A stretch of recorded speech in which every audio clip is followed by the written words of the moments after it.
வெளிப்படுத்தக்கூடியவர் யாராவது இருக்கிறார்களாம்?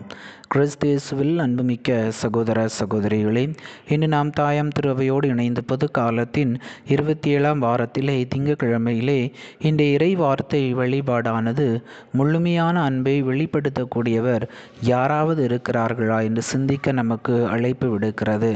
இன்றைய லூக்கா நற்செய்தி 10ஆம் அதிகாரம் 17 முதல் 25 வரை உள்ள அந்த இறை வார்த்தையிலே ஆண்டவர் இயேசு கிறிஸ்து குறிப்பாக யார் நிலை வாழ்வை பெற்றுக்கொள்ள முடியும் என்பதை நமக்கு வெளிப்படுத்துகிறார். திருச்சட்ட அறிஞர் ஒருவர் ஆண்டவர் இயேசுவை சோதிக்கும் நோக்குடன் நான் எப்படி நிலை வாழ்வை பெற்றுக்கொள்ள முடியும்?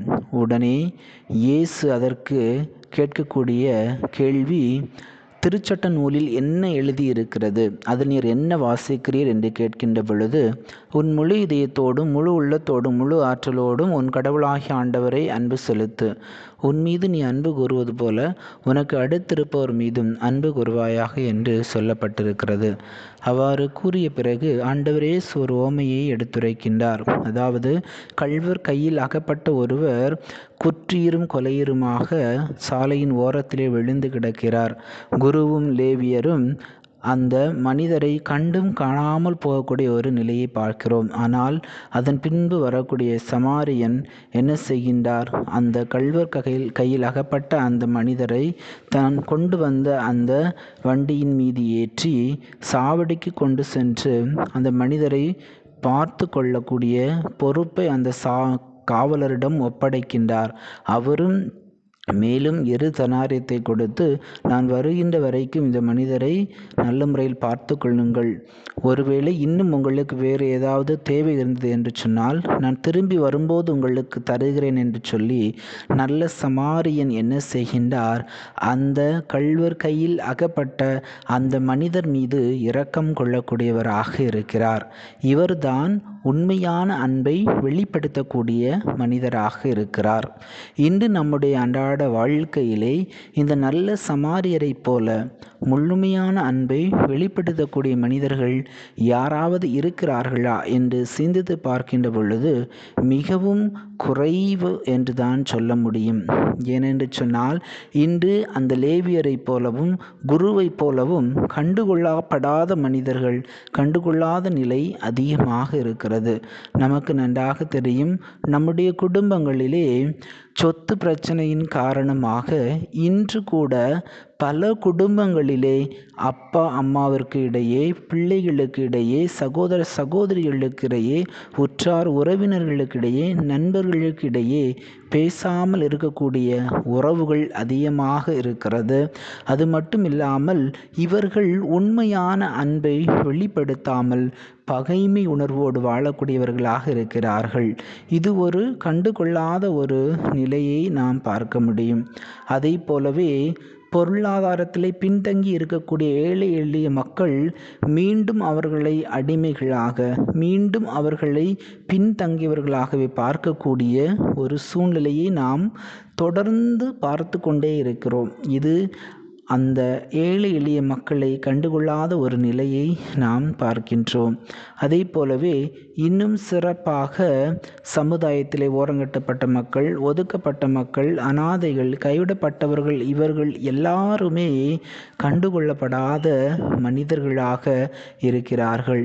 இன்னும் சிறப்பாக நம்முடைய அன்றாட வாழ்க்கையிலே நாம் செய்யக்கூடிய பணிகளிலும் கூட ஜாதியின் பெயரால், மொழியின் பெயரால், இனத்தின் பெயரால் ஒதுக்கப்பட்ட மக்கள் அதிகமாக இருக்கிறார்கள். இவன் உயர்ந்த ஜாதியை சார்ந்தவன், எனவே அந்த உயர்ந்த ஜாதியை சார்ந்த மனிதருக்கு கூடத்தான் போய் பேச வேண்டும், அவர் கூடத்தான் பழக வேண்டும் என்று ஜாதியின் அடிப்படையில் ஒதுக்கி வைக்கப்படக்கூடிய மனிதர்கள் அதிகமாக இருக்கிறார்கள். இதே போல இன்று வயது முதிர்ந்த பெற்றோர்கள் என்ன செய்கின்றார்கள்? தன்னுடைய பிள்ளைகள் இந்த வயது முதிர்ந்த பெற்றோர்களை கண்டுகொள்ளாமல் என்ன செய்கின்றார்கள்? முதியோர் இல்லத்திற்கு அனுப்பி வைத்திருக்கிறார்கள். அதாவது தன்னுடைய பிள்ளைகள் அழகான பள்ளிக்கூடத்திலே படிக்க வேண்டும், அழகான கல்லூரியிலே படிக்க வேண்டும், இன்னும் தங்களுடைய பிள்ளைகளின் எதிர்காலம் சிறப்பாக இருக்க வேண்டும் என்று பார்த்து செய்த பெற்றோர்களுக்கு உடல்நிலை சரியில்லை என்று சொன்னாலோ, பெற்றோர்களுக்கு ஏதாவது ஒரு தேவை இருக்கிறது என்று சொன்னாலோ, அவருடைய பிள்ளைகள் வெளிநாடுகளிலோ வெளியூரிலோ இருக்கக்கூடியவர்களாக இருக்கிறார்கள். அப்பொழுது அந்த பெற்றோருடைய தேவைகளை கூட நிறைவேற்ற முடியாமல் இருக்கக்கூடிய கண்டுகொள்ளப்படாமல் இருக்கக்கூடிய பிள்ளைகள் அதிகமாக இருக்கிறார்கள். பல பெற்றோர்கள் இன்று முதியோர் இல்லங்களிலே இருக்கக்கூடிய ஒரு சூழ்நிலையை நாம் பார்க்கின்றோம். இவ்வாறு குருவையும் போலையும் லேவியரை போலவும் இன்றைக்கு இருக்கக்கூடிய மனிதர்கள் இந்த உலகம் தரக்கூடிய பணத்திற்காகவும் செல்வத்திற்காகவும் புகழுக்காகவும் அதிகாரத்திற்காகவும் முழுமையாக அன்பு செய்வதை விட்டுவிட்டு அவர்கள் பிறரை அடிமைப்படுத்தவும் பிறரை கண்டுகொள்ளாத ஒரு நிலையைத்தான் நாம் சமுதாயத்தில் அதிகமாக பார்த்து கொண்டிருக்கிறோம். எனவே இந்த நாளிலே இறைவன் நம் ஒவ்வொருவருக்கும் விடுக்கக்கூடிய அழைப்பு, யார் முழுமையான அன்பை வெளிப்படுத்துகிறார்களோ அவர்கள்தான் நிலை வாழ்வை பெற்றுக்கொள்ள முடியும். எனவே நம்முடைய அன்றாட வாழ்க்கையிலே, நம்முடைய குடும்ப வாழ்விலே, நாம் பணி செய்யக்கூடிய இடங்களிலே, நம்முடைய எல்லா பொறுப்புகளிலும் நாம் உண்மையிலேயே முழுமையான அன்பை வெளிப்படுத்துகிறோமா?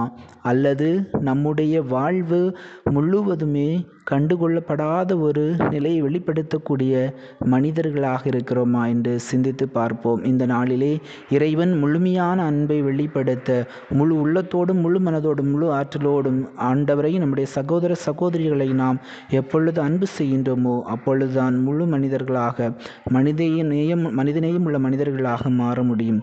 அதற்கு தேவையான அருள் வேண்டி இந்த நாளிலே நாம் இறைவன் நோக்கி மன்றாடுவோம். எல்லாமல்ல இறைவன் தந்தை மகன் தூய ஆவி உங்களை நிறைவாக ஆசீர்வதிப்பாராக. ஆமென்.